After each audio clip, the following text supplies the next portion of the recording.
All right, guys. Here we go. So I am seriously exhausted. I got back from Chicago last night, went to bed super late. And for those also who have been waiting for the patron-only video on goblins and those small monsters, imps, and all that stuff, it's coming. I was supposed to make it today, but the whole Kanye West question required my attention. I knew that I wanted to put that out because it was just happening right now. And it's good that I did, because the Kanye West video has been taking off. I think like 7,000 views in a few hours. So it seems, at least at the beginning, it seems to be doing almost as well as the Joker video. So I guess, yeah, I guess commenting on current events sometimes works. So,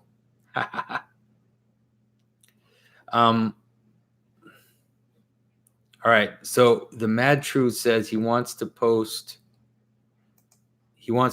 some. Let's see if I have it activated. So the Mad Truth, are you trying to post a super chat, but it's not working?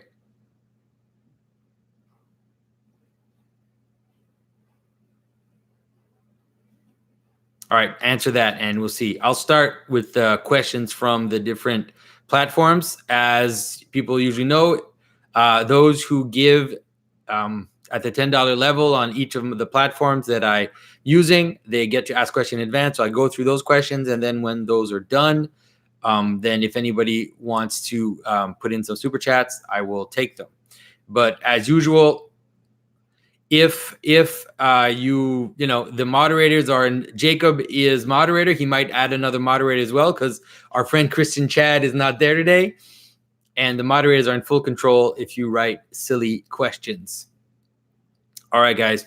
So as usual, I will start with my website. Oh, maybe one last announcement.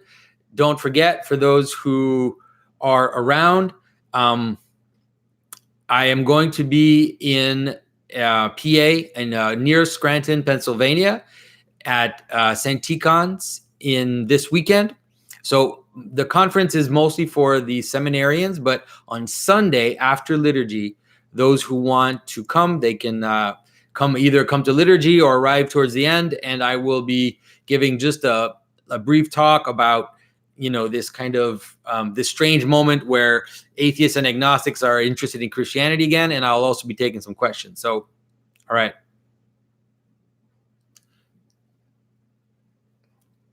Oh, is that what it is? Is it because the video isn't public? Let me check. That might be what it is. That might also be why we don't have a lot of people in the event right now. Let me check if I can change that.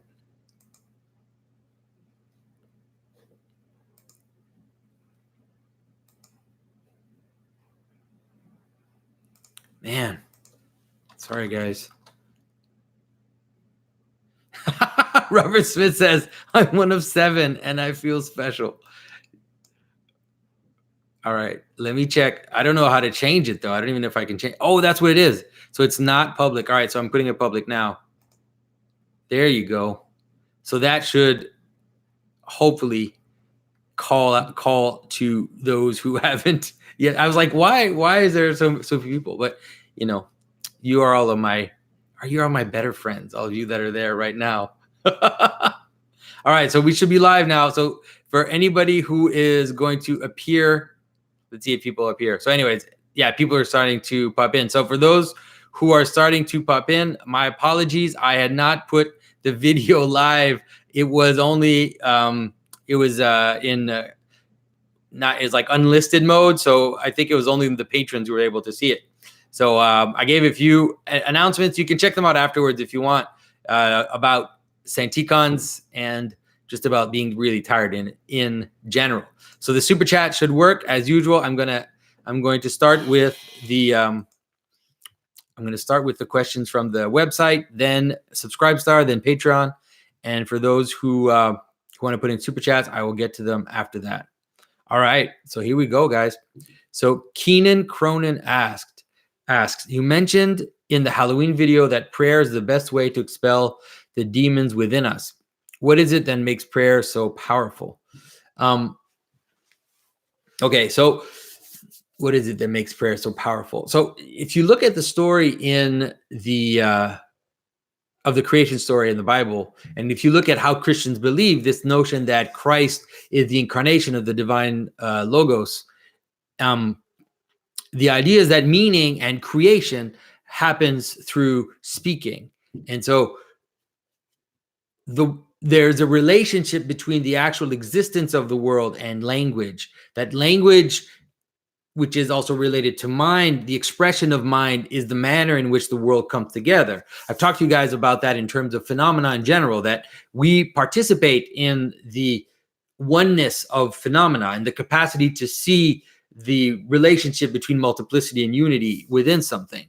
And so because language is the way in which the relationship between multiplicity and unity is manifest, then language is also the way to solve that problem. The problem of demons is exactly that problem. The problem of demons is, sometimes I use words like wild principalities. It's the idea that there are principalities. The best way to understand it is to understand it in yourself. That is, you have passions. There are things that draw your attention, and they pull your attention in a way that fragments you, that draw you away from your heart, from your center, from that which makes you one. And like I've said before, there are cosmic versions of that. So if you are a slave to the demon of lust, you're not the only one experiencing that. Everybody who has that problem is having similar experiences of reality. And that's how you can understand that it's a demon, because it has a cosmic aspect. That personality, that coherence of different elements, which pulls you away from yourself. So it's a demon. It's a principality, but it's a principality that isn't submitted to the highest thing, that isn't aligned with the logos. And so the way in which you get rid of that is through speech. And so, of course, the most explicit version we have is the idea of the exorcism, where someone who has spiritual authority, priest, or a saint, someone who is holy, will be able to speak and will able to chase the demon away through their authority. And so you can imagine it. I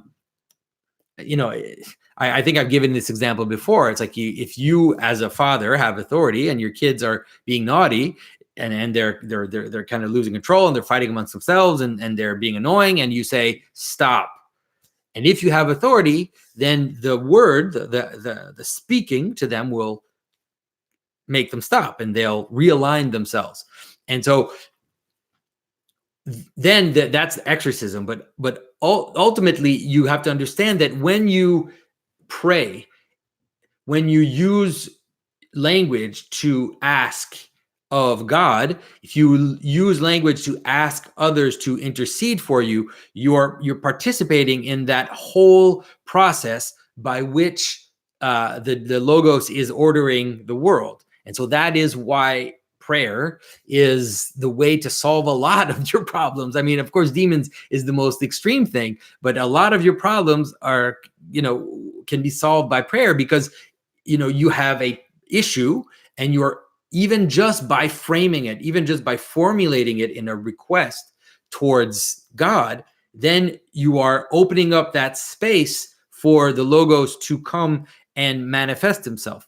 One of the examples I've given before is in the wedding of Cana, where Christ is hidden. No one knows that he's the divine logos. And the mother of God, Mary, she comes up to him and she says, there's a problem. There's no wine.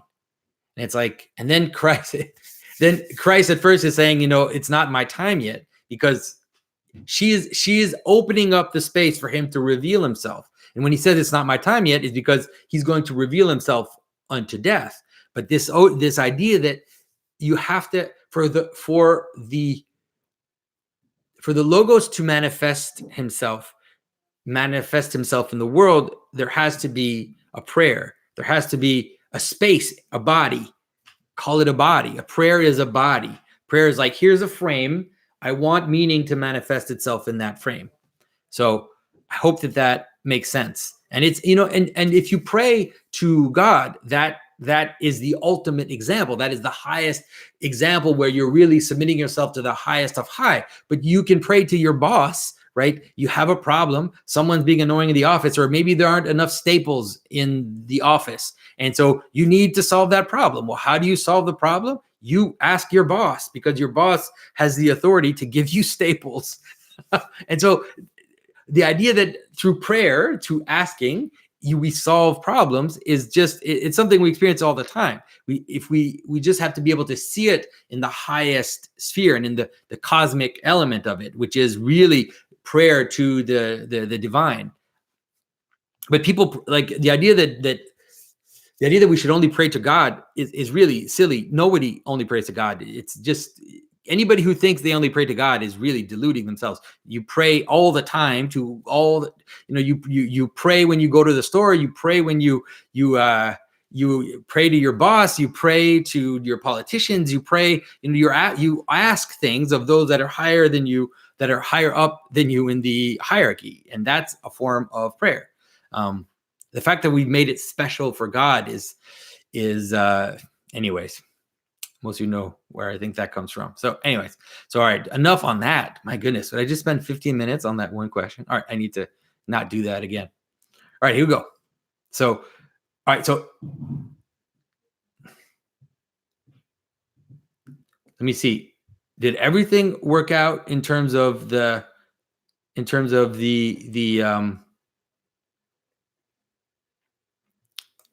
chat and the payment and stuff? Anyways, we'll see later. All right, if there's a problem, guys, tell me. Okay, I'll try to keep my eye on for the super chats. Okay, so DS Brew asks, hi Jonathan, have you by chance read the book Orthodoxy and the Religion of the Future by Father Seraphim Rose? If so, what were your thoughts? If not, could you be able to talk a bit about prelest and spiritual deception? How might a proper symbolic worldview help an honest seeker discern what is true across a huge landscape of spiritual experiences?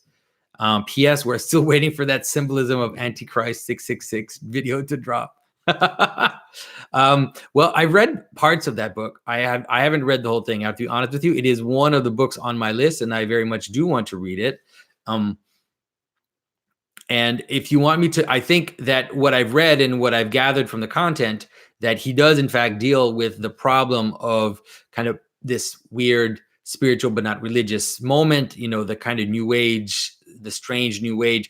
For sure, his intuition that the future would not be secular was right. And we see that not only in Father Seraphim Rose, but you see it also in René Guénon, who had influence on Seraphim Rose in terms of that book. And what I've read of Orthodoxy and the Religion of the Future resembles Guénon's The Reign of Quantity and the Signs of Time and the Signs of the Time. And so I think that we are surrounded by prelest and spiritual deception. And I totally agree. And I think it is probably important that I talk about that a little more. I haven't been talking about it very much just because it has been on the subject, but I do think that this might also be a problem for all of you guys that are really into psychedelics. I would say that, I've never taken psychedelics, so I don't want to speak without experience, but what I gather from what I hear is that it does seem to open people up to spiritual experiences. Now, the problem with having spiritual experiences is you need discernment. And one of the ways to have discernment is to be connected to a hierarchy, to be connected to a clear path, a clear tradition, and to hopefully to have a spiritual father or a confessor that can help you get through those types of experiences. Now, not everybody has access to that, but for sure, I think it's important to understand that in the Christian tradition, the church fathers really warn against spiritual experiences. They're not saying that they're inauthentic, but they tend to say that you shouldn't really try to grasp those experiences too much. That is, the purpose of the mystical life or the purpose of the spiritual life is to be united with with God, is to be transformed, to be free from your passions, to be illumined with the fullness of the divine to the extent that that's possible. And that is very different than a kind of mystical vision that you would have. Mystical visions can be helpful, and in the Orthodox tradition, there are plenty of mystical visions which are used to interpret some of the tradition with those visions.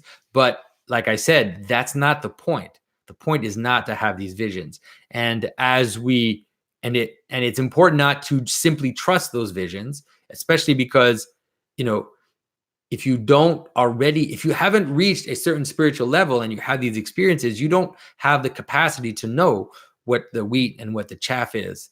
And to be honest, when I hear a lot of the psychedelics people, especially the really famous ones, I hear a lot of chaos, and I hear, when people talk about, what is it, the clockwork elves and all of that stuff, I don't hear a lot of good stuff coming out of that. Not in terms of spiritual transformation. All right. Okay. So still waiting for I will make a video on 666 at some point. I've been wanting to make it for a while. It just seems like there's so many things to talk about. It's hard to get to all of these, but one day I will. If censorship gets worse even than it is now, you might see me making a video about that, because it's related actually to some of the censorship that we've been seeing. All right. David Flores says, Gawain and the Green Knight video, please. Yeah, it is coming. I'll make a video on that subject for sure, especially maybe a patron only video. We'll see. I'm definitely interested in that. So last Q&A, I realized that when you say hierarchy, I'm misunderstanding exactly what you mean. My assumption is that you mean a hierarchy for a given problem, concept, idea, hierarchy of truth. But I feel like you sometimes mean something like the hierarchy of hierarchies. I'm sure this qualifies more for a video due to the complexity, but could you expound on how you conceptualize and apply hierarchy? So, I think you're right. I think that when I talk about hierarchy, I'm in a way, I'm talking about the meta hierarchy or a meta pattern. And it is important to understand that, because there's the hierarchies themselves.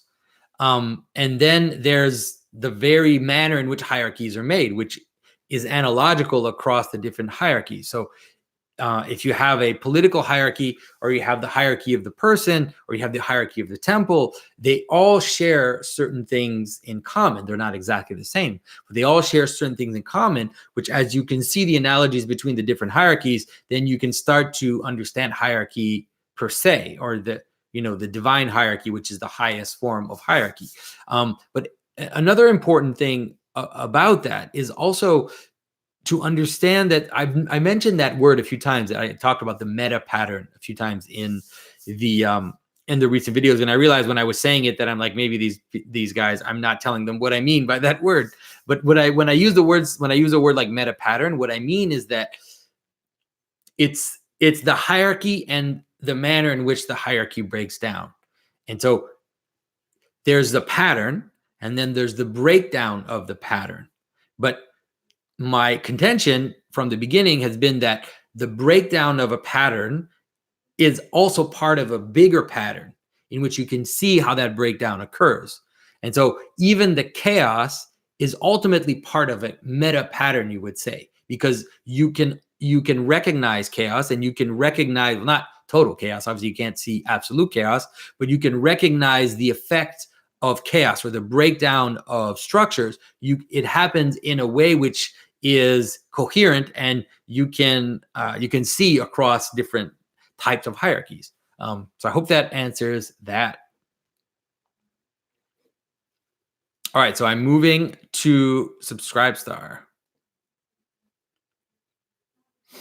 Okay, so XRD asks, your word of warning in your Halloween video about becoming too obsessed with the holiday makes me think about the contemporary obsession with content that appeals to our nostalgia.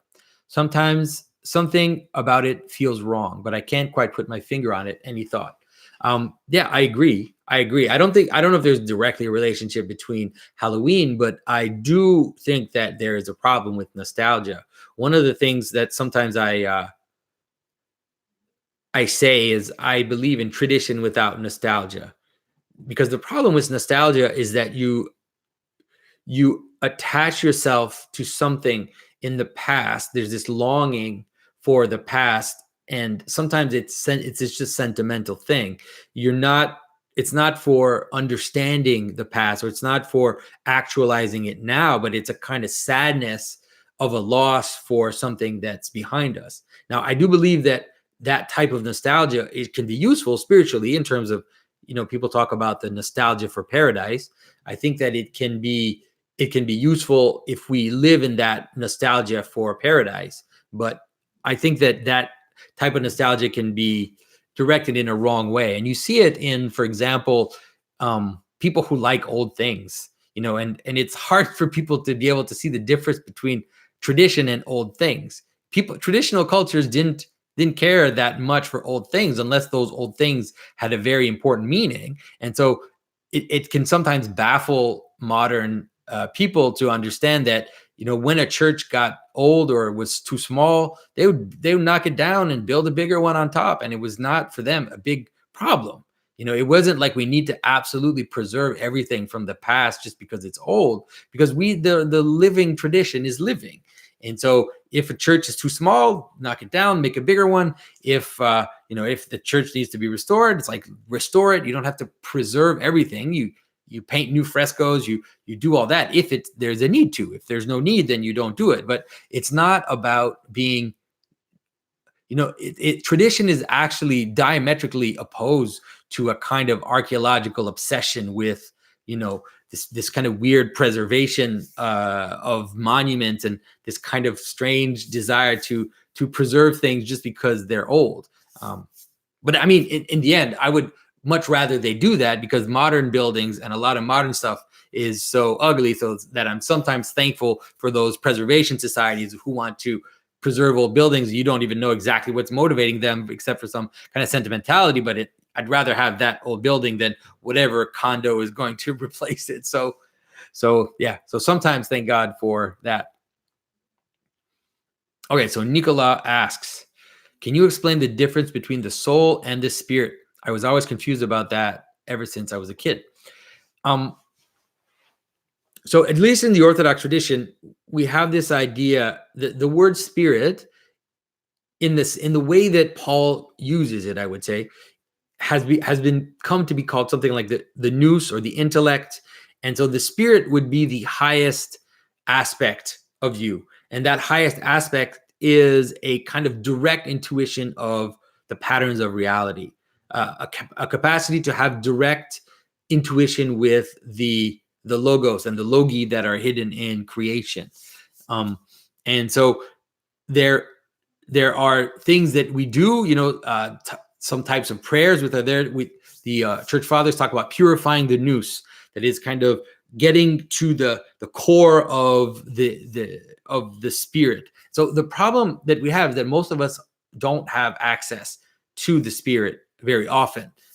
In a way, we do all the time, but we don't realize it, because our noetic capacity, the absolutely spiritual capacity, actually, the hidden identities of things and our capacity to interact with them, is actually informing our entire experience of the world. But usually we live in what you would call the soul part, which is your thoughts, your emotions, your personality. All of these things are in the soul part. And you'll read in the church fathers, they'll say things like, you are not your thoughts, you are not your feelings, you are not, your thoughts are not you.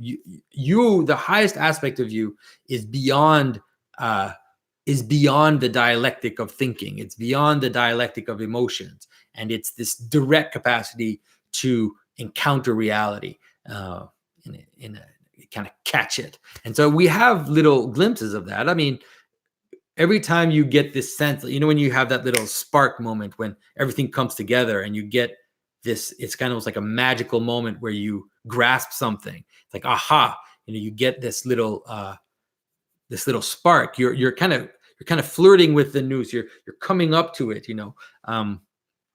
But the church fathers talk about how it is possible to fully enter into the heart and to hold in the heart and to be transformed in a manner in which you always have access to this noetic capacity.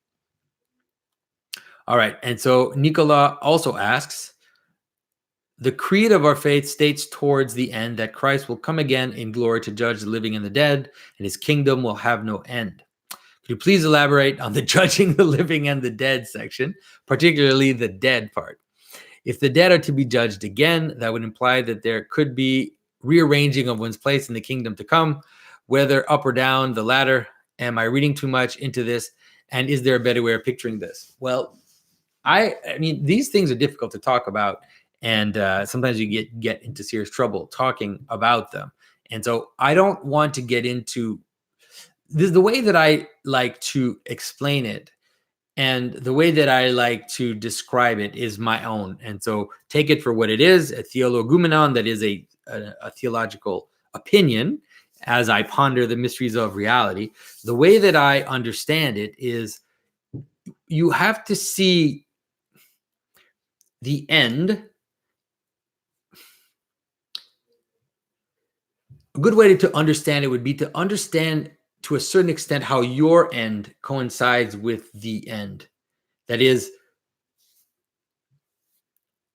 that as you come to the end of you is the totality of your possibilities, which are consummated. That is, everything that was going to be you has run its course, and you've come to and you have the totality. I don't know if you see what I mean, but it's like I can say this is all you. There's no more coming. Like there's nothing left. There's nothing more coming of you in a kind of manifestation, and that is the end. And so if you can understand it in a way that end is the same for everything, that is, everything has an end. Every identity has an end. Every person, every city, every country, everything has an end. And as you come to that end coincides with the eschaton. And some people are going to be angry that I describe it that way. Whatever. This is the way that I'm capable of making it make sense in my mind. That is, all these ends, they coincide with what we call the eschaton, which is the return of the Logos to judge everything.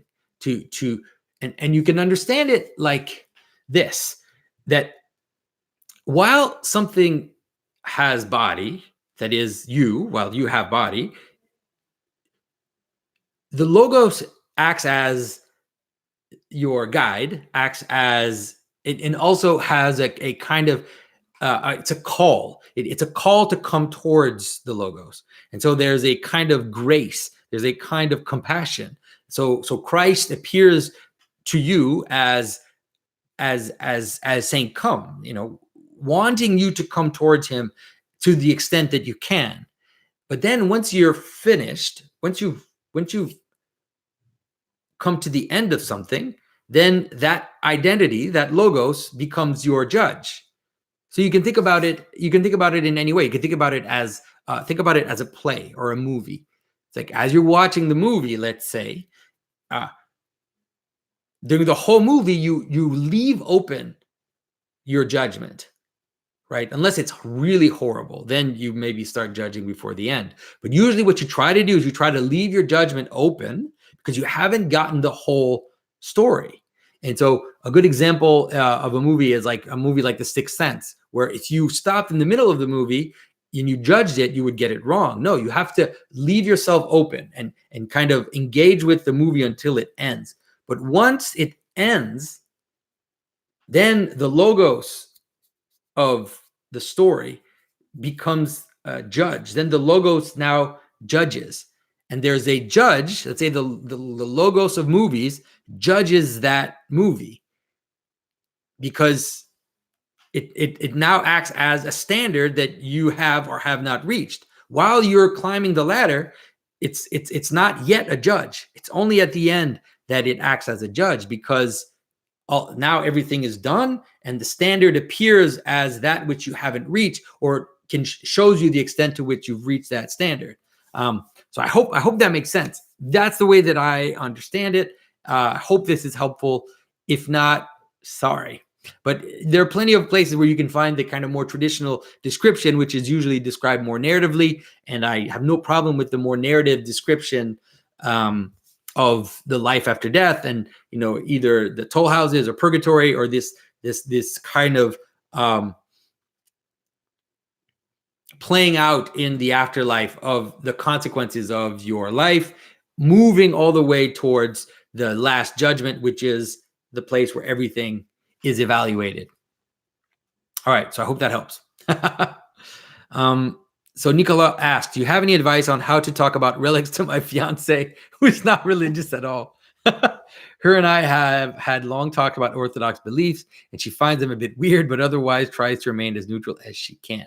When she found out about relics, though, we have one at our church, she was afraid and couldn't explain why she felt that way. She used to work as a paramedic, and she was dumbfounded why she would feel this way. I've consulted our priest about the whole thing, but I couldn't get any concrete advice. I was mostly advised to be patient, loving, and kind, and that God will sort things out. All right. I've talked about relics a few times before, and I really understand why relics are such a problem. I would say that it is important not to completely shy away from the horror that relics create in us. I think that is part of relics. The idea of a relic is that death can be changed into glory. That's what a relic is. And the very death of the saint becomes his glory. Now you can see it this way. See it like this. His body, let's say a saint's body, dies. And then the very flesh, the very bones, the very nails, the very hairs, the flesh, like really the body in the most physical, natural sense, is taken. Parts are taken and are sent out all around, and those relics become the place, the holy. It's especially in the Orthodox Church, they become the anchor of holiness in a church. And so either under the altar, there has to be a saint's relic for the liturgy to occur. Sometimes it's sewn into the cloth, which is put on the altar. And that's what it is. It is the transformation of death into glory. It is the very hope of what Christianity is. And we have to be careful not to, like I said, to shy away from what it is, in the sense that there is something shocking. Just like communion is shocking, relics are also shocking, but they are an image of how the highest and the lowest meet together, of how the very dead body of someone can actually participate in anchoring a community and participate in the glory that Christ brings into the world. That's the best way I can explain it. So I hope that helps. And I know some people will never totally understand it. And I think that to a certain extent, it is not necessarily possible to fully understand it. But if we are non-dual, like if we do not believe that duality is at the beginning of reality, if we don't believe that the world is defined ultimately in duality, that although there are dualisms, that they don't end in duality, that they peak into God, then we have to understand that everything participates ultimately, and that just as glory was changed into death at the fall, so too death is changed into glory. So that's the best I can do. All right. So I'm moving now to Patreon. Okay, so Drew McMahon asks, Any thoughts on the any thoughts on the Pachamama pagan statue stolen from the Catholic Church and thrown in the Tiber River? Is this breaking a commandment or following one? I feel like the Catholic Church is fractured.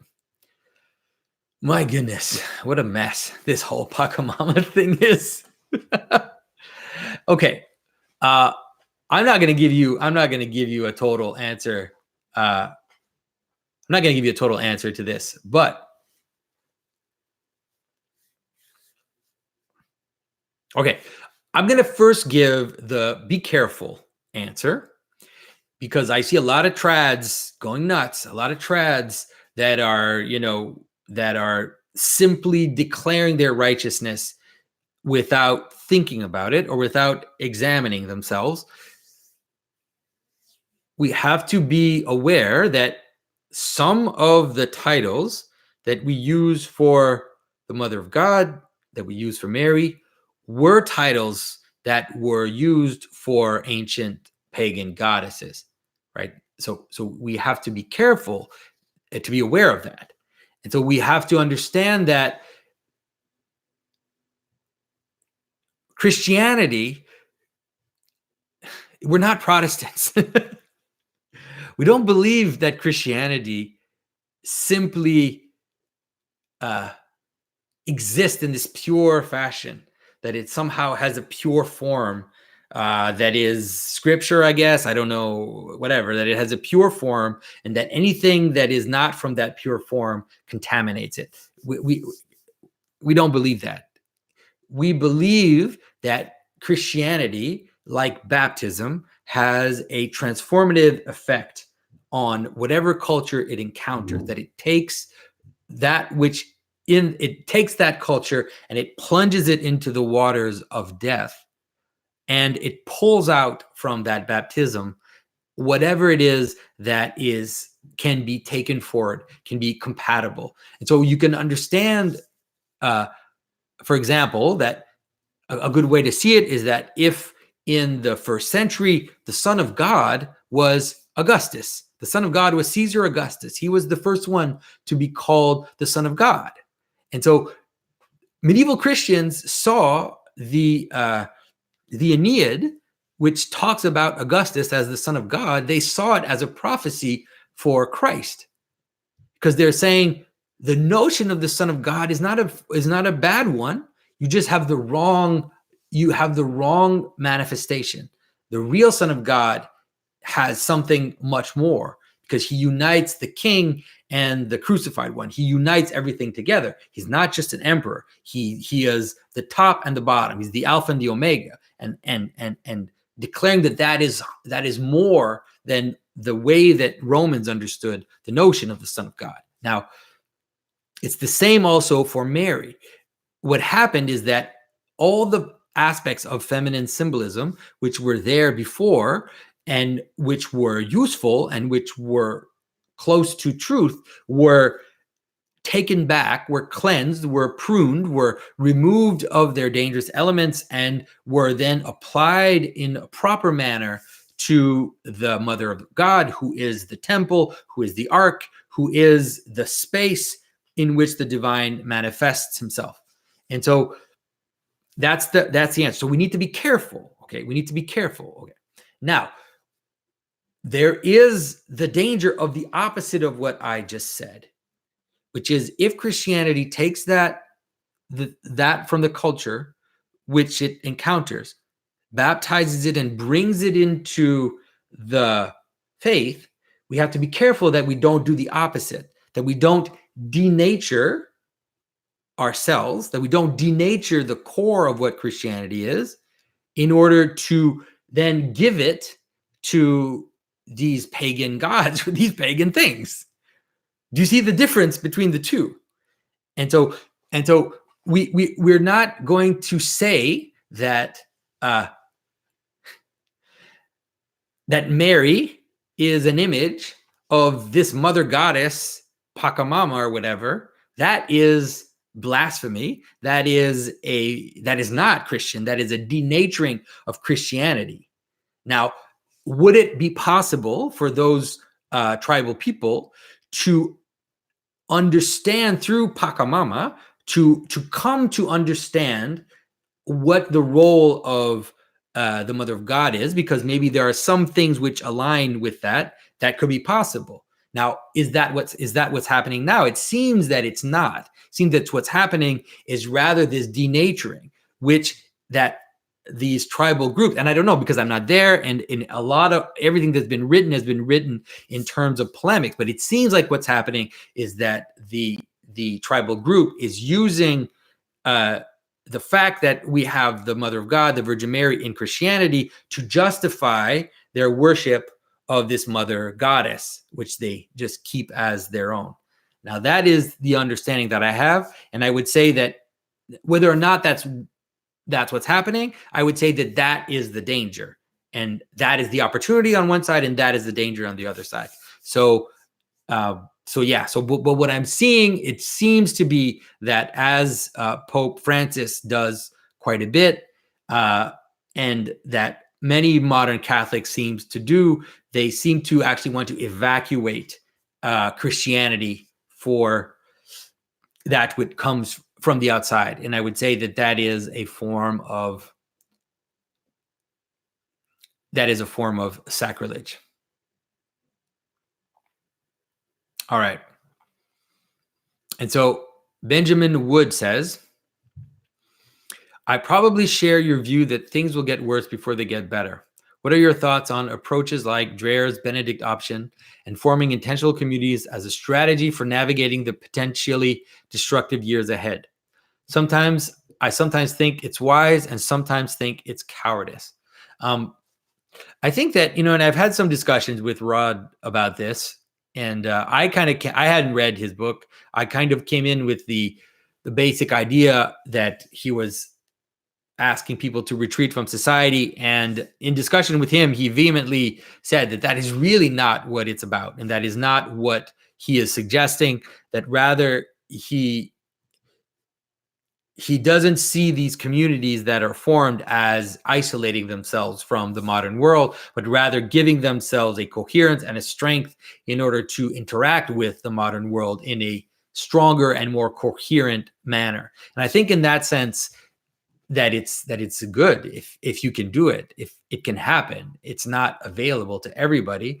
It is one of the dangers that I see maybe in that is, for example, I'll give you an example. Like, I am constantly tempted to move to South Carolina. Like, if I had reason to, I would go to South Carolina. Why? Because in South Carolina, there are these amazing Orthodox churches with beautiful communities, beautiful churches, painted icons, people who help each other, people who see themselves as this strong community, way more than anything I can find in the North, and that more than most people are able to find in the North.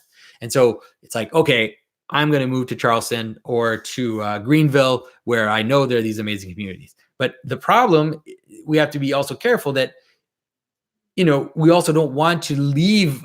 If all the Christians leave and go to where those groups are, you're also kind of evacuating. You're kind of abandoning your own nations, your own communities. And so I don't know. I mean, for now, I'm still here, and I have no intention to go. And I've decided now I'm going to try to also have some meetups here of people, curious people, agnostics, atheists, anybody who is interested to discuss, because I feel like maybe I'm more useful actually out here than I would be if I was in a great community with a bunch of, extremely engaged Orthodox people. So yeah, I don't know. All right. So Benjamin Wood also asked, people like yourself and Jordan Peterson and help me Grok, I think there's an error, help me get the value of tradition, hierarchy, etc. I see now the Pandora's box of subjectivity that has gradually been opened in the West over the last millennium and the harm it has wrought. That said, I'm still a Southern American and Anglo-Scots-Irish descent who has individual sovereignty and rebellion to what's perceived to be arbitrary central authority encoded in my DNA. I can't help but see some virtue in the skeptical streak as the individual level, but also perceive the chaos it can manifest at the collective level. Do you have any advice on how to order these things within myself, especially as I approach faith and the church? And I think that we do need a kind of balance, and I don't think that, especially for those who aren't monks, who, let's say if we're not monastics, there has to be a balance between a capacity to submit to authority and to submit to a tradition, and also have a sphere of a private sphere of private experiences. And so, the modern world doesn't only appear as this Pandora's box of subjectivity, as you mentioned. The modern world appears as both. And so we're just lucky right now, to a certain extent. Maybe we're unlucky, but we're just lucky that we are now in the swing of the pendulum, or the space on the map where the extreme subjectivity is manifesting itself. But if you were in, if you were in the Eastern Europe just a few decades ago, if you had been in Germany a few decades ago, then you would have seen the other side of this pendulum. And a lot of people are feeling that the other side of the pendulum is coming, and it might be coming faster than we expect. And so I think that balance is the key.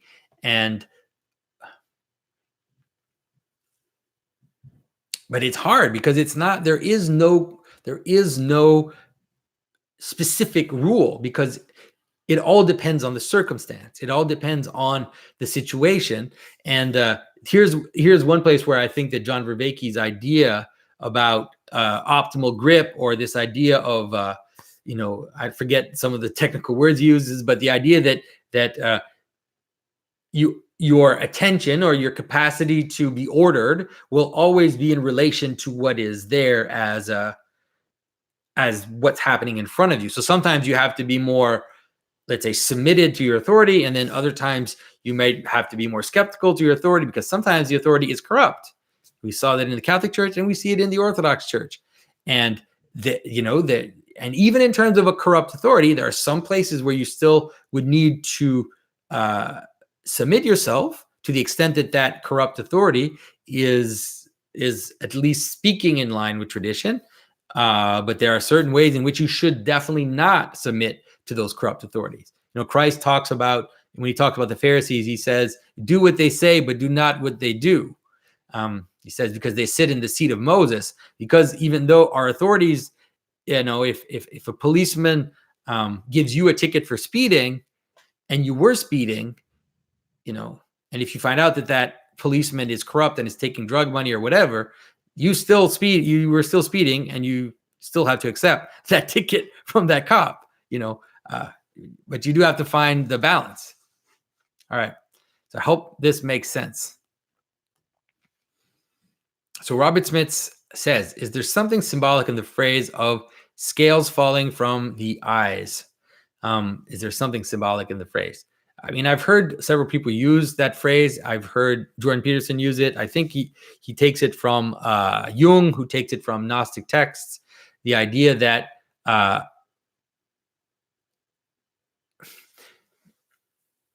that when Adam and Eve fell, that the scales fell from their eyes.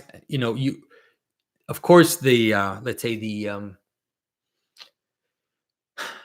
way that it's described is meant to talk about the snake. It's it's as if the skin of the snake has fallen, and there's this kind of opening and this renewal. There's a capacity to see the things more directly. And so what the Gnostics tend to understand is that is somehow good, and that's where you get this idea that the fall of Adam and Eve somehow is actually good. And it's a very dangerous way to think, because St. Ephrem the Syrian really gives the best description of this problem. He says that we were meant to be given the fruit of the knowledge of good and evil. We were meant to know, that is, the scales from our eyes were meant to fall, and for us to be able to see that's a duality. But we were meant to see it from the space of unity. That is, if we had submitted to the higher principle, if we had submitted to the principle, the law of God, the divine logos, if we had submitted to that, then in eating the tree of life, God would have also given Adam and Eve the tree of the knowledge of good and evil, so that from a place of unity, they would have seen duality. Now, the problem of the scale falling from their eyes and being revealed the mysteries of duality without being in a place of unity is that they fell into the duality. They became prisoners of their revelation, because and then when they saw the unity, when they looked up and they saw God, they were afraid and they wanted to hide themselves. And so I think it's really important to and you see it now, you see this kind of stuff all the time. And I think this is also some of the mysteries of that. One of the attractions of things like the occult for people is that some of the mysteries that, let's say, occult writers have revealed or have helped people reveal to see are real. That is, they're you can encounter a demon if you make the effort and you do all the proper things. You will encounter a demon, and it will be scales falling from your eyes. But if you're not in a higher place when you encounter a demon, that demon will eat you. And so I hope that answers that. I hope that answers that. All right. All right. So Drew McMahon asks another question. So it appears that Kanye will convert more people to Christianity than anyone else in his generation. What is going on? Well, you guys, I mean, I don't really have to answer the question, Drew. I think you probably asked this question before I made the video. You guys check out the video that I made today on Kanye. And, I've been watching Kanye for a very long time. So you will see what I think about him as a fool character. But I do agree. I do think that I've been seeing it come for quite a while. And, my desire to connect with Jordan Peterson, my talking about people like Gavin McGinnis and even Milo and all these characters that appeared in the last few years on the horizon, they're all part of bringing us towards this flip, this renewal that I think is going to happen. I don't know how big it's going to be. I don't know if it's only going to be the forming of a remnant. I'm not sure, but I think it's inevitable. And if Kanye participates in that, well, I guess glory to God. I guess all right. Okay, so Mark Peters asks, Jonathan, in a recent video, you were talking about the body and said something to the effect that the body doesn't really matter. It's neutral. Then you said the soul is the body of the word, or the soul is the body of this. I probably didn't say that. I probably said the soul is the body of the nous, or the soul is the body of the spirit. Okay. Then I thought you said in the soul body relationship that the body is masculine. No. All right. I understood you to mean that the masculine feminine dyad is mutable according to the relation in focus. Yes, that you understood. The tabernacle is feminine in receiving the Holy of Holies, but masculine in relation to the rest of creation. It struck me that your initial characterization of the body as being neutral with diminutive importance smacked of Cartesian dualism. So no, there is no Cartesian dualism. And I'm not making this up. Aristotle thought of the body that way, thought of the notion of matter that way. That is, there is everything has an aspect of it which is matter, and so that matter is matter to that principle, but it can act as something else for a lower, let's say, reality. And so in terms of us, our physical body, it's neutral in the sense that it receives its direction and it receives from above, and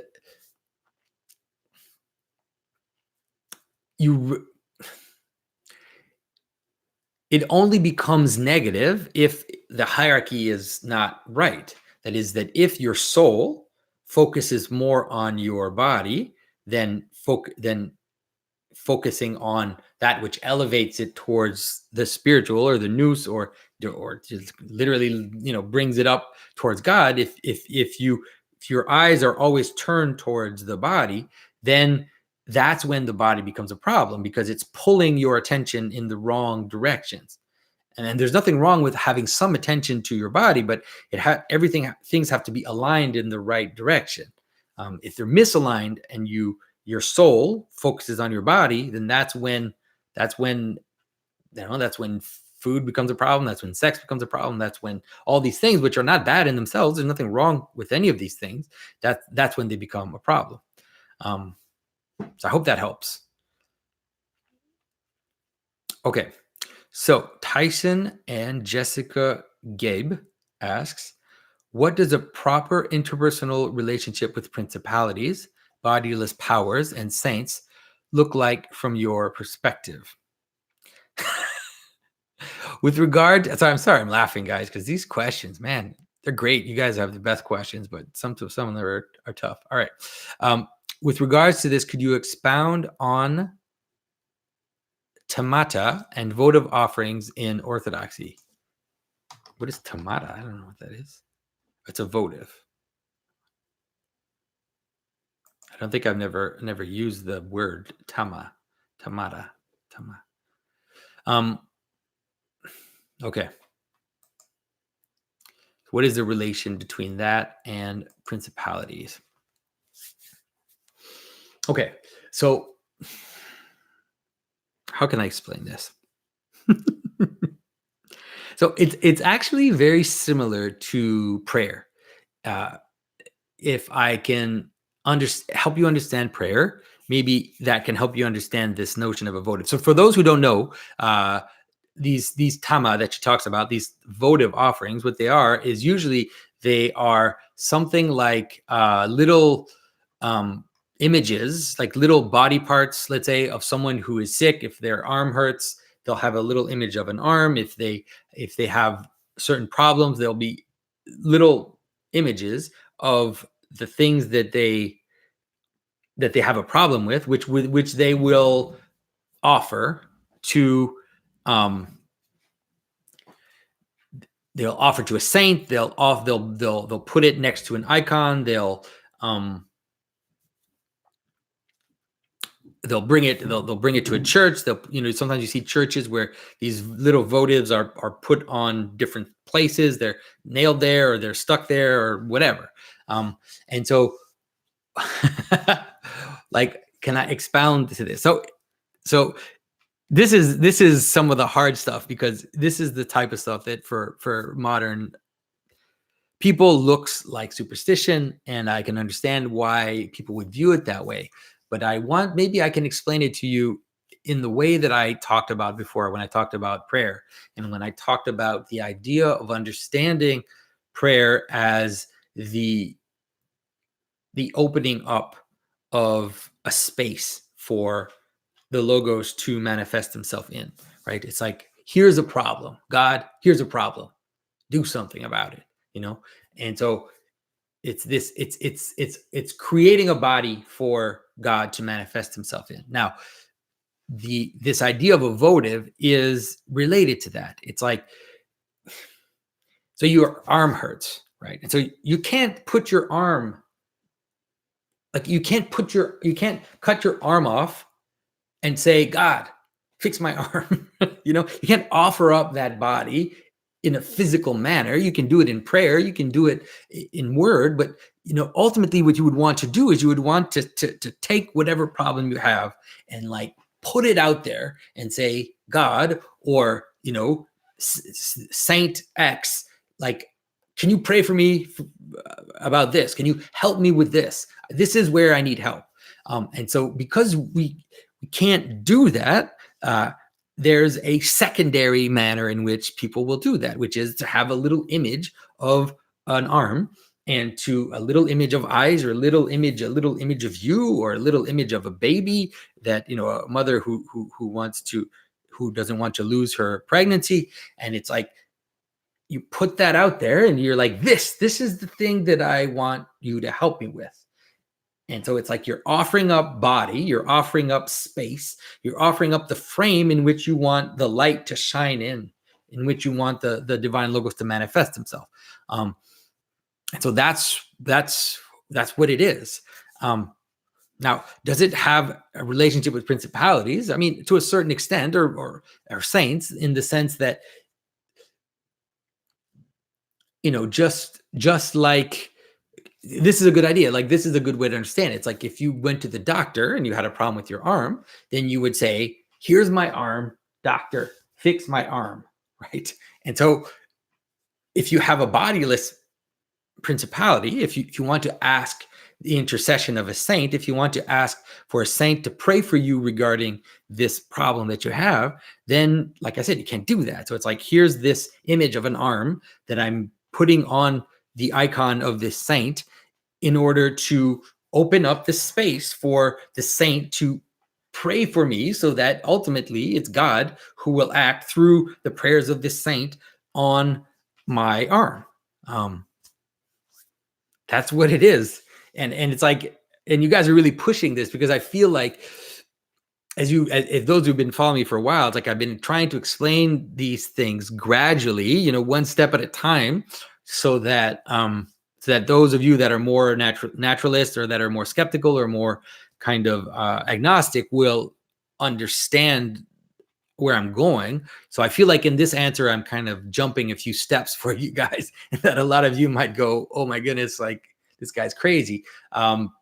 But if you keep following me, at some point we'll get there to understand. Once you understand, guys, that there is a connection between the way the world exists and mind and language, that these things can never be totally disconnected, then there are these types of practices will start to be less strange to you. Now, I have to admit, I don't engage in those practices because I'm still a very modern person, because I am someone who is very intellectual, and so I'm not I don't have that kind of I'm not as grounded of a, how can I say this, grounded religion like people did in the old days, or people even sometimes still have in Greece or in Russia, or in the old country, you would say. But I don't have a problem with it. I don't think that, I think it would be naive to believe that it's just superstition, or that it doesn't work. It's no more superstition than prayer. It's the same thing as prayer. It's just done in a manner which is an offering up of an image, or offering up of a part of something, so that you open up that space. So, all right, guys, hope that makes sense. And sorry if I'm losing you here, because I didn't necessarily expect to talk about something like that. All right, so I am already done with the question. So let's go into the super chats and see what we got.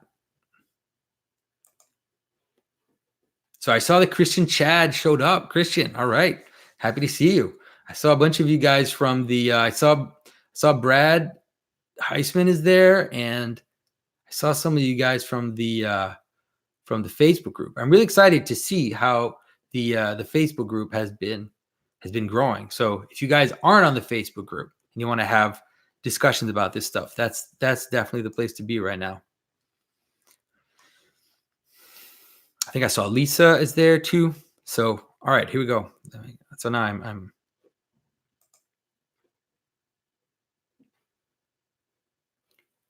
right. All right. Okay. So here we go. I'm going to go down to the first one, start with the first one.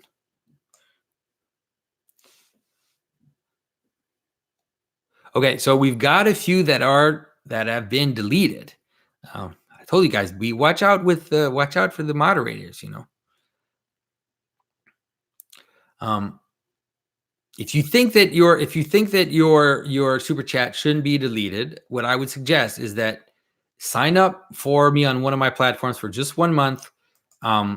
Ask your question on that platform at $10 a month. You can just pay $10 because you guys are, some of you spending more than that. Just ask your question, and then I will be the final judge to decide. But in the meantime, on the super chats, I totally trust Jacob and Christian Chad. So that's the reality. Okay, here we go.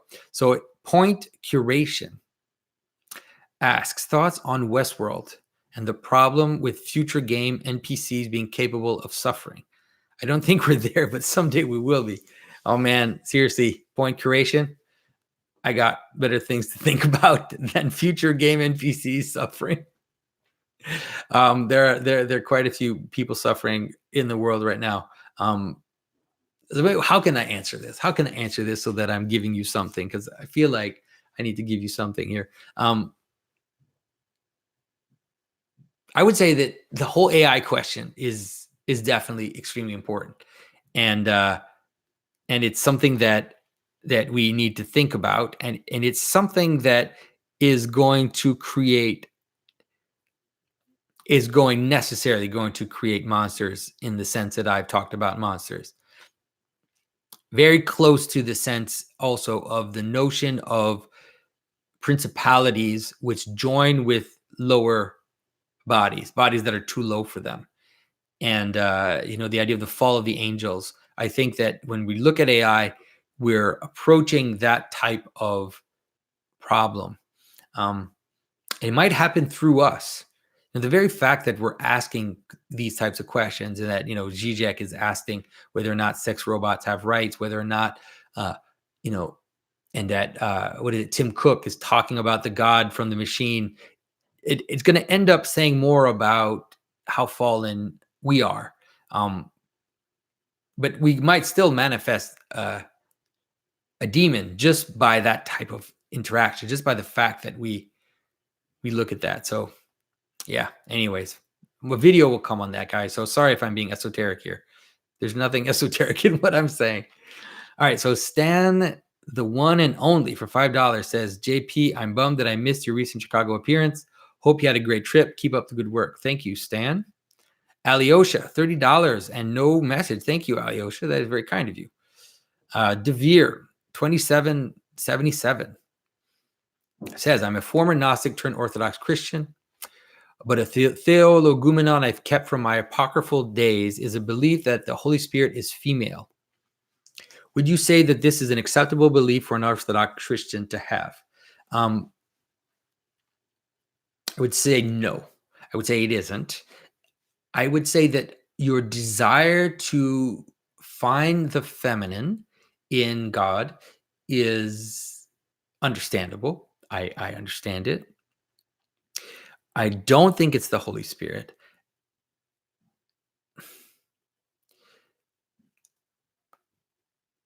I think that, my goodness. I think that the manner in which Christianity manifests the feminine in its theology is through deification. That is the way that the feminine appears in Christianity. We have to see the feminine in the big eternal story as the capacity for that which is not God by nature to be unified with God. And I think that that's the way we have to understand the feminine. And the only way to totally get it is to get it in the entire cosmic story, and to understand that the very purpose of creation is that this potentiality, this overflowing of God that is in the eternity, in the infinite of God, it's like there even had to be that which is not his nature, but also fully participates in God. And so it is this eternal love story. It's like this giant love story that is being told, this massive love story. And I think that that is the way that we need to see the way that the feminine plays a part in Christianity. Now, The problem, and I've talked about this recently, the problem is that it's difficult to talk about. The feminine should always be difficult to talk about. And we always be careful not to have clear pronouncement about the feminine, because that's the very point of the feminine, is to elude clear pronouncement.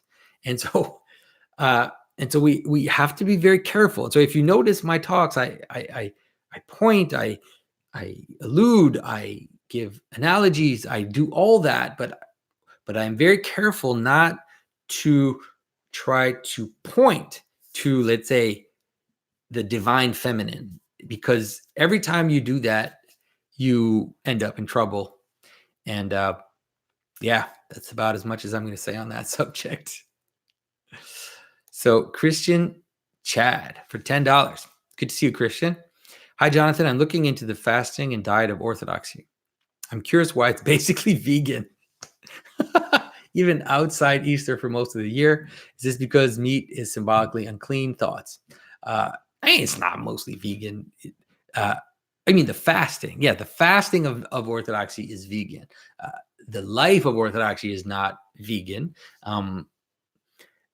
You have to understand the it's not that meat is symbolically unclean. It's that there is this idea that in the garden, humans did not eat meat. In fact, humans only started eating meat after Noah. I mean, maybe they did before, but they were only allowed to eat meat after Noah.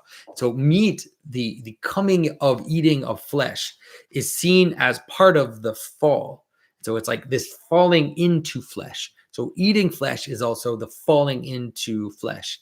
And so the idea that fasting would be an abstaining from meat is to put ourselves back into the move towards the original state, you would say. So that is that. But the meat is not it's not bad. There's nothing wrong with eating meat. It is completely acceptable, and it is completely fine. And that whole problem is finally actually resolved in communion. And communion resolved the problem of Genesis and flesh. And because we eat the flesh of the divine logos in the form of bread. And so we actually go back into the garden, but we bring all the death, all that stuff from the outside, we bring it into the garden. So we join everything together. So I hope that helps you to understand that. So Paul Renee Nichols for $50 US. My goodness, wow, that's really kind of you. Just want to say thank you for leading me to Orthodoxy. I keep you in my prayers.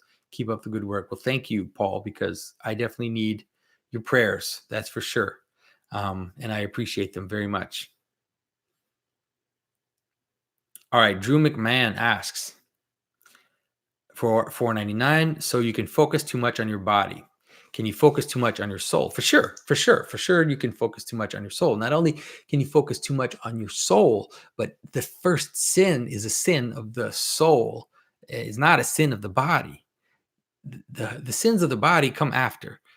St. Maximus the Confessor, I think I've mentioned this quote, one of my favorite quotes from St. Maximus the Confessor, where he says that, there's the sins of the right hand and the sins of the left hand. And the sins of the right hand consist in pride, self-sufficiency. These are sins of the soul. They are sins of thinking that what you identify as you, your thoughts, your identity, your personality, all of these things, that they're the top, that they're the top of the hierarchy, that there is nothing which gives that the light doesn't come from above, right? The light comes from my own reason, my own thinking, my own self. And that's the first sin. And St. Maximus says that when we give in to the sins of the soul, the sins of pride, then comes in the sins of the body. It starts with pride, and you see it in the case of Satan, you see it in the case of Adam, you see it in the case of Cain. All these first sins are always sins of pride. But then comes the murder of Abel. Then comes not the sin of the body, but let's say in terms of terms of Adam and Eve, Adam sins, and then after that comes the conjugal union between Adam and Eve. And so this falling into the body is a consequence of the sin. Now, in the case of the conjugal union, it's actually not seen as a sin in itself, but it's still seen as a consequence of the fall. All of that, like I said, though, is going to be changed into glory. As much the murder, because we have Christ being murdered on the cross, and as much the conjugal union, because we have the entire imagery of the Christ as the groom and the church as the bride, and this whole union, which takes that imagery and lifts it up, you could say. So for sure, you can focus too much on your soul. And I would say that focusing too much on your soul is probably one of the bigger dangers right now. And because the problem is this. The problem is that if you're living in the body, if you are completely taken up by the passions of the flesh, by your desires for sex or for whatever, for food or for, just that you are lying all the time, that you're stealing, that you're murdering, all these things that are really like, taking things and killing people and whatever, all of that. Then it can actually be helpful to focus on the soul. That is, it can be helpful to move into the soul. And so by by finding a purpose, by getting a job, by having friends, by doing all that stuff, the kind of Jordan Peterson stuff that he suggests, then you can solve the problem of the body. But you can't stop there. Because if you stop there, then you're going to fall again. It's going to be a cycle. Maybe it could be a long cycle, but the chances that you tumble back are quite strong. And so that's why we need to move up towards the higher aspects. And that's where the spiritual disciplines come into play. That's where prayer comes into play. That's where also submitting yourself to something in a hierarchy, to someone who is responsible for you spiritually, because that person, let's say, acts as something which is beyond your own thought and your own emotions, and can mirror for you your nous because he's above you, like a priest.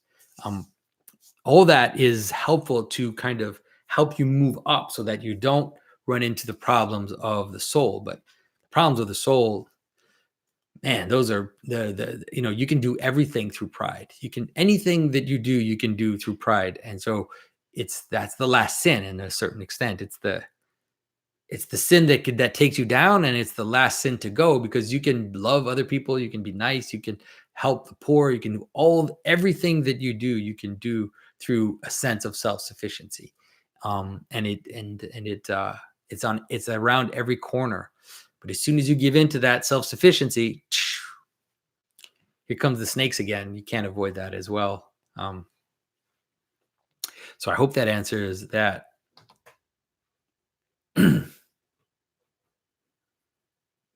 All right, let me just see. I just wanted to. Okay, so Jonathan Ott asks, do you and Mathieu differ on certain symbolic interpretations at all? Also, should one consciously seek to embody certain symbolic manifestations, i.e. the fool? I would say Mathieu and I have small differences. We definitely, I would say we have way more in common than we do have differences. I would say that one of the differences between Mathieu and I is that he's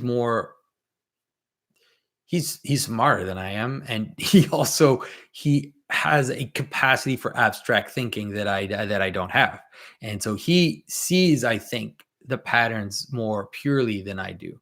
But then the negative side of that is that I think that I tend to be more prone to give a lot of examples, and to that in some respects I'm capable of pulling people in, because I constantly giving examples, and I'm constantly trying to give as many examples as I can. So I kind of maybe speak closer to the way that most people think, but ultimately I do think that Mathieu has a clear perception of the patterns, and has a clear perceptions of the um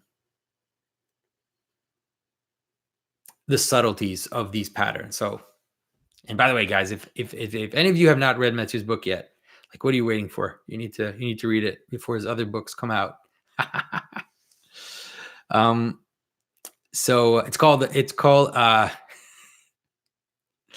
oh man. All right, okay. So you guys can follow Matthew Pedro. You can find his book on Amazon. All right. So Gabriel R for $5 asks, could you elaborate a bit more on the centrality and importance of language? Would you say language is the foundation of thought? I mean, it's the expression of thought. It's maybe a better way to explain it. It's the expression of pattern. It's the communication of pattern. It's the way in which the principles exteriorize, like become exterior. Uh, and so I don't know if it's the foundation of thought, but it definitely is the way in which thought manifests itself. So you can imagine it like that that the you could say it this way, that the way to explain it would be something like that: the entire creation existed in the thought, in the mind of God in all eternity, um, and then the actual realization of those thoughts happened in the speaking. And so let there be is the way in which the patterns uh, appear in the world through a let there be, a name, also a pointing, that kind of stuff, where all of a sudden things clump together. But the the divine pattern, or the divine thought, is, I think, precedes the I mean, precedes. My goodness, if I say that, people are going to. You could really see it as God the Father, as let's say the silence in which the infinite is silent, and then the Son or the Logos as the exteriorization of the divine into the world. That's the best way I'm going to get to it. All right, so Jeffrey Stewart for $5. Oh man, so Jeffrey Stewart asked, "What do you think of Mormonism, specifically their wearing garments and the symbols in their underwear?" I don't know about this, the underwear and the symbols. I know I have Mormons who watch me. I know that some of you Latter-day Saints people watch my videos. I have to be honest with you. I don't think that Mormonism is a valid tradition. I think Mormonism is a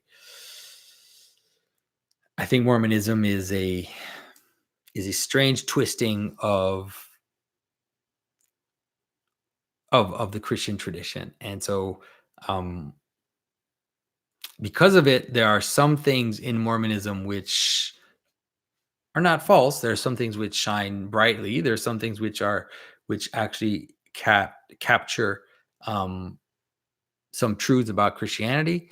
But there are also some aspects of Mormonism which I think are not Christian, and are something else. Sorry, guys.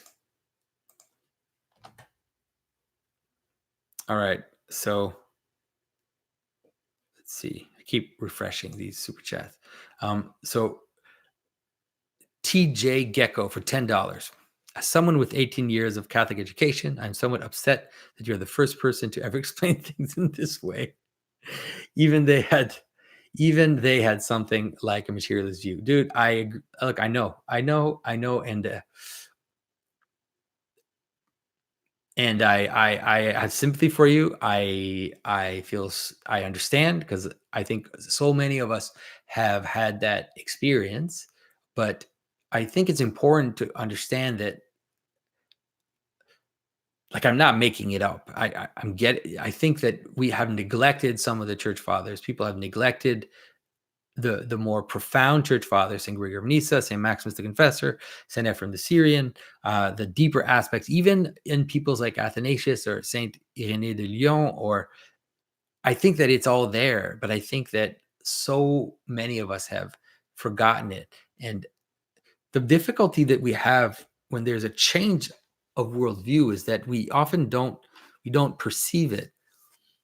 It's happening under our feet, and very few people are able to perceive it. That's one of the things that when I talk about Galileo, and when you look at what happened with Galileo, you realize that there was a change that happened. There was a shift in the very manner in which people saw the world.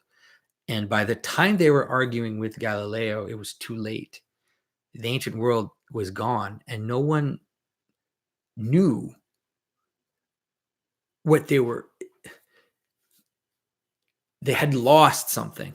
And then they were arguing with Galileo on a terrain that wasn't the right terrain to argue on. And so I think that one of the reasons why we're able to do this, like one of the reasons why now there's this moment where I can talk about this and you guys can understand, and Mathieu can talk about this and Mathieu can understand to a certain extent. Jordan Peterson was talking about some of these things and people were understanding, but then now I'm starting to find other people that have been trying to talk about these things in a way that people can understand is really, I hate to say this, but it's because of postmodernism.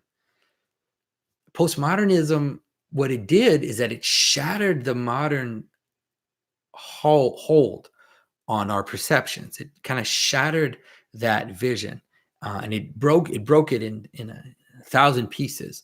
And what it didn't realize is that among those thousand of pieces, there were few of the pieces that had, of what was left, there were some gems which could be found again that couldn't be seen before. So we all of a sudden could now, in a way that, our ancestors even 100 years ago were looking back at the Christian tradition, and there's some things which were veiled to their eyes because of the very worldview that they were inhabiting. Now that worldview is broken, there's all this chaos, there's all this madness because of it. But it is now possible to look back and see things that were not seen by our immediate ancestors. And I think that that's the surprise of postmodernism, and that's the problem of this idea when I talk about this double inversion, where there's a trick, like there's a trick in the Gospels, there's a trick in the Bible, there's a trick in the idea of the crucifixion itself, which is that the story that you see in the Gospel of Nicodemus, and we see in the image of the anastasis of the resurrection of Christ, where the devil and the Hades are in hell and they're waiting for Christ to die on the cross, and they're boasting and they're bragging and they're thinking, we've done it, we finally arrived, we've killed the Logos. But then bringing the Logos down into the chaos, then the Logos shines into the chaos. And I think that that's what happened. Modernism tried to destroy Christianity, but as it actually resolved, as it came to the very end where it actually thought that it had succeeded, and the last thing left, I've talked about this before, the last thing left was consciousness itself, that they tried to swallow. The qualities of things themselves, the logi themselves, they thought they could swallow them in darkness, and pop, here they come again. So that's the way I see it, guys. That's the way I see it. All right, let's see.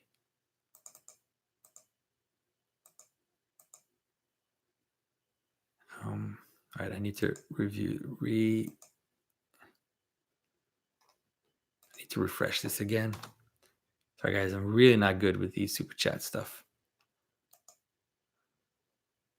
Okay, so Shot in the Dark asks, my wife and I will be having our first child in the next few weeks. Can you comment on the symbolism of the firstborn or first fruits? Yeah, I mean, sure.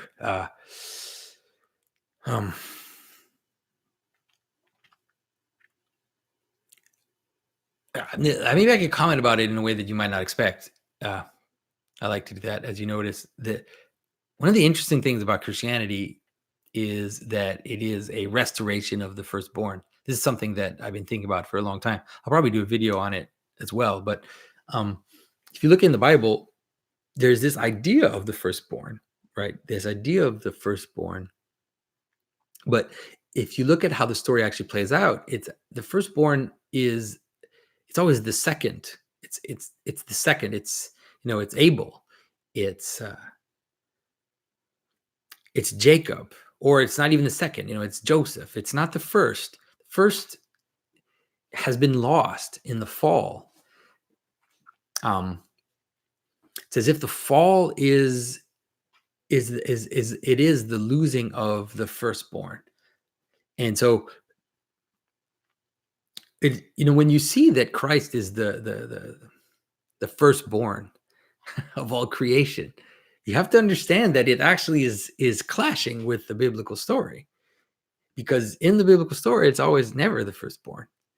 Even though there is this idea of the firstborn that you see, the idea that the firstborn will inherit, the idea that the first fruits need to be given up to God, all of this is there, but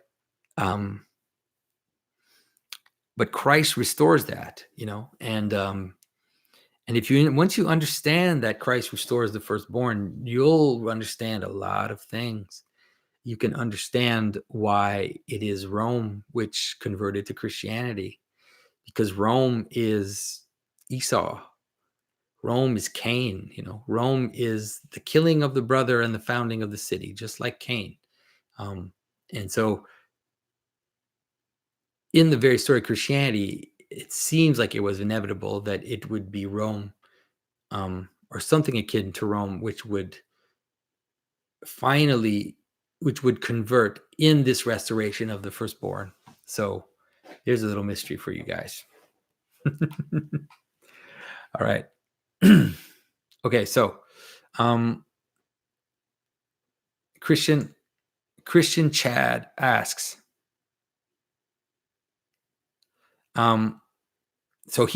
this Mad Truth guy keeps trying to post, but I don't see his post for some reason. So sorry, I don't know why that's happening. I don't know if you're being censored or whatever, but so Christian Chad says the Mad Truth asks you, don't support revolution and say perfect form of government is monarchical with Christ as king, but kings Christ are sin and corruptible, and so revolutions are necessary, inevitable to flip the corrupt system. So this is an interesting idea. It's an interesting thing to think about, and it's an interesting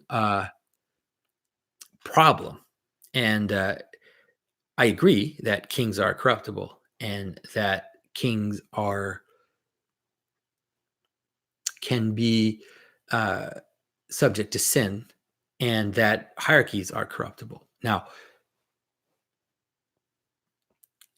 the problem is, what kind of revolution is acceptable? That's really the problem. It's not that revolutions are inevitable. The problem with revolutions is that they rarely give what they think they give. There are stories of revolutions in tradition. Now, the best story of revolution is the story of King David. That is the Bible trying to work out the problem of revolution. And that ultimately actually gets resolved in Christ, ultimately. But in the story of King David, you already see a desire to resolve the problem of revolution. Because the problem with revolution in general is that it's a toss-up. It's like we're turning the table. And the idea that the next king or the next leader is going to be any better than the one before is really a gamble. There is no guarantee just because they say they're going to be better. Robespierre was nowhere better. Or Napoleon was in no way better than Louis XIV. And so And it's the same with the Russian Revolution. It's the same with most revolutions, is that they end up with worse than before. So then how do you restore? How do you reboot? How do you so in the Bible, there are several ways that there's an attempt to do that. One is the Jubilee. The Jubilee is a desire to avoid the problem you're talking about. The Sabbath is that as well, but the Jubilee especially, because in the Jubilee, what you have is you have a, let's say, a 50-year period where things organize in this hierarchy of property and this hierarchy of power. And then at the end of the 50 years, the power is then devolved back into its original distribution, you would say. So what it does is it avoids the pyramid getting too pointy and too hard. And then every 50 years, you break it apart so that it doesn't get too harsh. Okay. Now that the Jubilee is a desire to do that. Now in the story of King David, the beauty of the story of King David is that King Saul falls into sin and becomes an evil king, tyrannical king. So the idea is there has to be a change. Now, how do we know that the king who's going to replace Saul in a revolution is going to be the right king? And the answer in the story of King David is very powerful, because the answer in the story of King David is that it's the one who refuses to kill the king. It's like I'm getting shivers just thinking about it. It's like that is the solution. The one who is to be the king is the one who refuses to kill the king.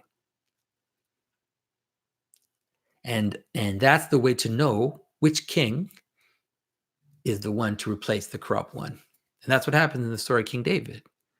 King David replaces Saul, but the whole time that he's ascending, the whole time of his ascent, he refuses to kill Saul, even when he has a chance to do it. And I think that's ultimately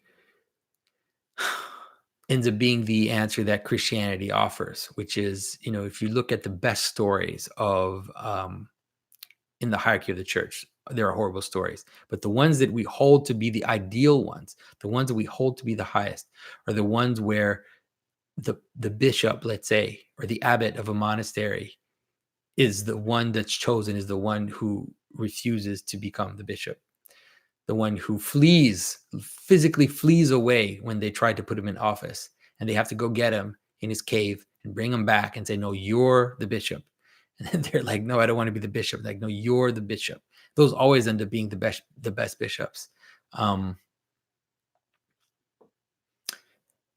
That's the way I see the solution to that, guys.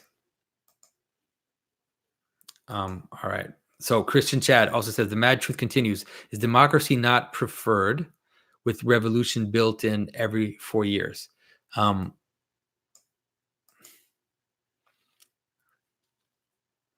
Is democracy not preferred? Preferred to depend. Preferred to what? Preferred to monarchy? Maybe it's preferable to absolute monarchy, but I don't believe in absolute monarchy. I'm not an absolute monarchist. I believe that something like the Byzantine Empire tried to find a balance between the powers of the state, the powers of the church, and the emperor figure was not always a direct succession. There are possibilities of breaks in the succession. The idea that it's only the descendants of one family forever is a silly idea. There are possibilities of breaks in that succession. So the problem with democracy is that it devolves into chaos, and then it actually brings about tyranny, because and that's what Plato said. And I think that there are many examples, and there an example in Germany in the 1930s, which is that when democracy breaks down because there are too many factions and there are too many people and there's too strong an opposition within the factions, then that can either devolve into civil war, or it will devolve into a tyranny. And just because it hasn't happened yet, I mean, and thank God for that. Although it happened once in the U.S., although it hasn't happened since the Civil War, there's nothing to say that it won't happen again. Especially if you look at how tense the situation is right now in the U.S. There is a need, I think, for trans-political characters. Yeah. All right. So the People's Front of Judea for $5. All right, for Monty Python. All right. So what is he is actually asking about Monty Python. What is the Orthodox Christian view on the Monty Python film, The Life of Brian? The position of Catholic priests is that it's blasphemous opinion. I don't know what the official view. I don't think the Orthodox have any official view on that movie. I would say that movie is half blasphemous and half hilarious. I mean, it's a pretty funny movie. But I think that for sure some of it seems to at least court with blasphemy. But it's really funny, especially the whole Monty Python. My goodness, they had such incisive capacity to understand cultural movements and cultural dynamics. In that movie, that whole idea of these different revolutionary groups that can't get along with each other and are fighting more amongst each other than they are fighting against the authority is wonderful. Yeah. That whole discussion about the guy who wants to be a woman because he wants to have babies, and then they'll defend his right to be a woman. My goodness. I mean, was that movie really made in the 70s? I guess it could only have been made in the 80s. I don't know when it was made, early 80s maybe. It would only have been made at that time because today you could never make a movie like that, but it's hilarious.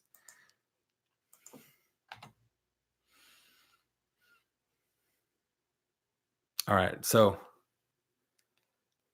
Vesuvius asks, what's the status of God's dog? So it's coming along. So the difficulty with God's dog is that Cord Nielsen, who's the artist working on it, I mean, and he is being amazing about it. I mean, the images that are coming out of it. When I post the talk I gave in Chicago, I actually give people a sneak peek of some of the pages that he's putting out. The difficulty is that he has a full-time job, and he's doing it in his spare time. And I'm not in a position right now to finance hire him full time for him to make the comic. And he also just had a baby like a few months ago, and so that has slowed him down. But we're still working. We're still working on the different pages. We're still moving along. It is going to take a little longer, but we won't give up on that project because it's going to happen. Now, my hope is that when it's ready, we're going to crowdfund the printing for it. But what I'm hoping is that if people really get behind us and are willing to support the project, that we'll be able to raise enough money to finance the second book, because it's an epic story. And I think there's going to be at least 4 or 5 books in the series. And so what we hope is that if we can get enough momentum going, that then he could quit his job and we could finance the second book, and then we could speed things up. And so, well, you guys will see the images from that soon. It's really he's really doing a great job, and I feel like he's really understanding the ideas that we're bringing in there, and he understands the characters very well. I'm excited. Like even though I know it's taking longer than what any of us would have hoped for, even himself, I'm really excited about it and looking forward to present it to you guys. When we get close to the time when we're actually going to do a crowdfunding for the printing, I'll start making videos about it, and I'll start doing more explicit videos about St. Christopher, and maybe do a video with Cord as the artist, and I'll try to kind of integrate that into my content so that you guys get a bit more of a sneak peek of what's happening. Okay, so Eleanor's asked him, what are the meanings of anarcho-capitalism and anarcho-communism?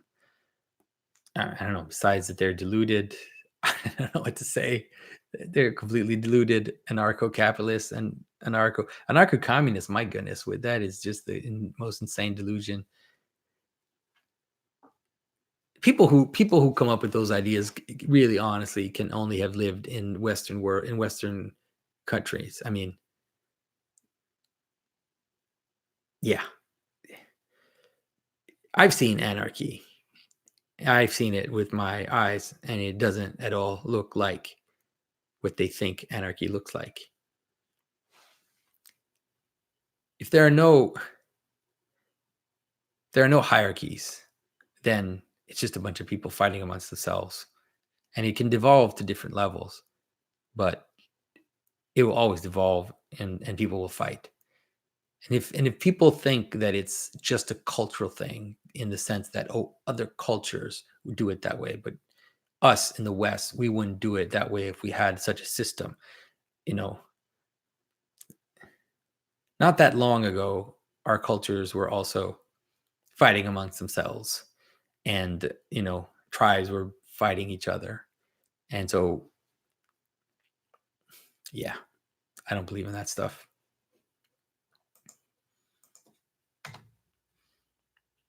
There's not a lot of solutions though, politically. I mean, I'm not delusional myself. Like, I'm not saying there are easy political solutions. And when I say that that I believe in a form of monarchy, I also see it in a. I'm only presenting to you guys my ideal. I'm not sure that there can be such a thing as monarchy in a technological world, because it would be difficult to imagine how it would devolve into a form of tyranny. Because one of the strengths of monarchy in the past was the idea of having a figure that had something like near absolute power and very little reach. And so they had to negotiate with their aristocracy, with the people below them in the hierarchy, because they couldn't affect the world directly from where they stood. And so that tended to create a kind of balance. But in a world where you have surveillance states and where you have the capacity to spy on everybody and to control everybody, of course, like I said, guys, I don't know what the political solution is. That's why I don't focus on the political solution. Try to focus on a spiritual solution. Um, and hopefully out of that will come uh, political solutions that will be viable. I just feel like this is ending on a depressing note. What is going on? All right, guys. I think we're gonna end. It's like almost 11, anyways. Usually I try to go for an hour and a half, but all right, guys. Thank you so much for showing up. I really appreciate the opportunity that you guys give me to talk about this stuff. I'm excited to see how the YouTube channel has been growing. I'm excited to see the Facebook group growing and all the great discussions that are happening, all this stuff that's going on. I'm excited to see even the discussions that are happening between the different people, like even like John Vervaeke and Paul Vanderklay, and the fact that even Rebel Wisdom, that I just did this talk with Jordan Greenhall, all these discussions that it seems like weren't that possible a few years ago. So I'm just excited about all of this, and I thank all of you for giving us the opportunity to talk about that and to discuss and to duke it out and to try to get to the bottom of all this stuff. So I thank you, and I'm going to sign off. All right, guys. See you in a month.